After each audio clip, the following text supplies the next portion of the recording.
Question कहता है polar line of line x1 minus x plus 1 upon 1 y minus 1 upon minus 1 z plus 1 equals to 1 with respect to the square x square plus Y square plus z square equals to 2। तो यहाँ से अगर value देख लें, point क्या आएगा, एक point तो आ रहा है -1 1 और -1 कॉमा 1 कॉमा -1 है हमारे पास। इससे जाने वाले हमारे पास जो पोलर प्लेन होगा, पोलर लाइन होगी, पोलर प्लेन की इक्वेशन क्या आएगी, x1 plus y1 plus z1 equals to 2 r. यहाँ से हमने सबसे पहले तो लाइन से हमने पॉइंट निकाल लिया, तो t इक्वल्स टू 0 रख सकते हैं, या फिर इसी लाइन से हम बिंदु का निर्देशांक निकाल सकते हैं। पोलर प्लेन आएगा x1 plus y1 plus z1 equals to 2, तो -x plus y minus z equals to 2 आ रहा है। कौन सा ऑप्शन का?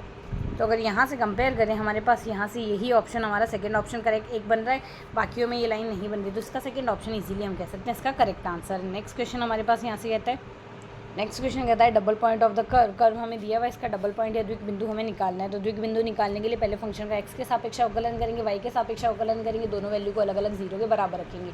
तो अब अगर हम यहाँ से सिंप्लीफाई करें, तो जैसे ही हम एक्स के सापेक्ष अवकलन करेंगे वैल्यू आएगी 3, यहाँ से वैल्यू बनेगी हमारे पास 3x स्क्वायर माइनस का 14x प्लस का 15 इक्वल्स टू बन रहा है 0।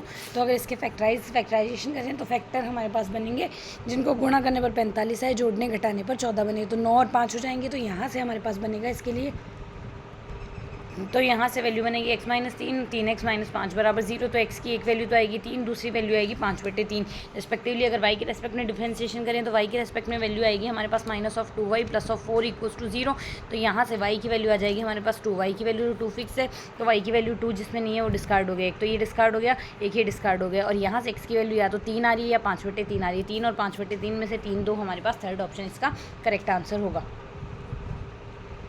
नेक्स्ट हमें यहाँ से कहता है value of the integration xy plus Y square J plus I D X plus J D Y dot product में वह C is the square of in xy plane with vertices 1 0 -1, 0 0, 1 और 0, -1 रिस्पेक्टिवली। तो हमें यहाँ से इसकी वैल्यू बतानी है। तो अगर वैल्यू देखें, तो यहाँ से अगर हम देखें, इसको हम कंपेयर करें, तो अगर यहाँ से देखें कर्ल ऑफ एफ निकाले, एफ की value xy i y square j और 0 के है, del x del y del z लिख दिया, आई जे के लिख दिया, एक्सपेंशन करेंगे तो माइनस ऑफ एक्स के आ गया, डी एस की वैल्यू हम जानते हैं हमारे पास होती है यहाँ से D Y D Z I D X D Z J और डी एक्स डी वाई की आएगी। तो यहाँ से curl of F dot D S double integration हमारे पास यहाँ से इसके बराबर आएगा, सिंप्लीफाई करेंगे।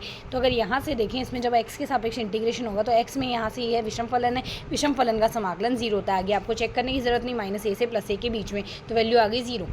तो यहाँ से हमारा थर्ड ऑप्शन इसके लिए करेक्ट